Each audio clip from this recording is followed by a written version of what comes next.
Ahmed è morto per annegamento. L'autopsia eseguita dal medico legale Andrea Porzionato dell'Università di Padova conferma le prime ipotesi degli investigatori. Il quindicenne, ritrovato senza vita nelle acque del Brenta tra Torre e Cadoneghe, è annegato. Sul suo corpo non è stato rilevato alcun segno di violenza. Ora si attende solo l'esito degli esami tossicologici per capire se abbia assunto alcol o droghe.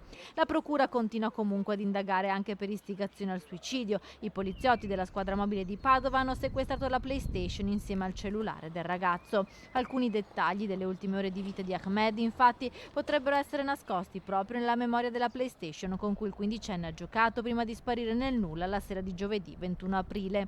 La procura di Padova, che coordina le indagini, non vuole escludere nessuna pista, nemmeno quella del cyberbullismo oppure quella di qualche debito di gioco online che abbia preoccupato e messo in ansia il quindicenne al punto tale di pianificare di togliersi la vita. La polizia sta indagando sugli ultimi messaggi inviati dal minorenne, in particolare quello audio mandato all'ex fidanzatina. Nel finale lui le ripete più volte "ti amo". Forse Ahmed nelle ultime settimane stava soffrendo molto per questa storia d'amore finita.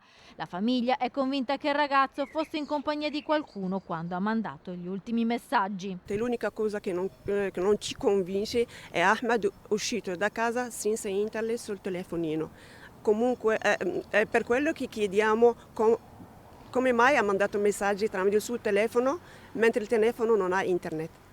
Quindi secondo voi potrebbe essere stato aiutato da qualcuno? Sì, di sicuro sì. Qualcuno ha condiviso con lui internet. Comunque non era da solo. Sicuramente non era da solo.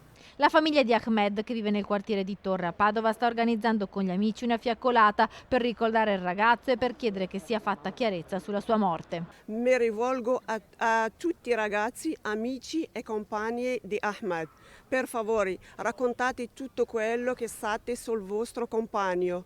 Per favore, abbiate pietà verso una madre che è dolorosa e dal dolore distrutta. Per favore, quello che è successo a Ahmed potrebbe essere successo alle altre. È necessario sapere cosa è successo perché queste cose non abbiano più da ripetersi.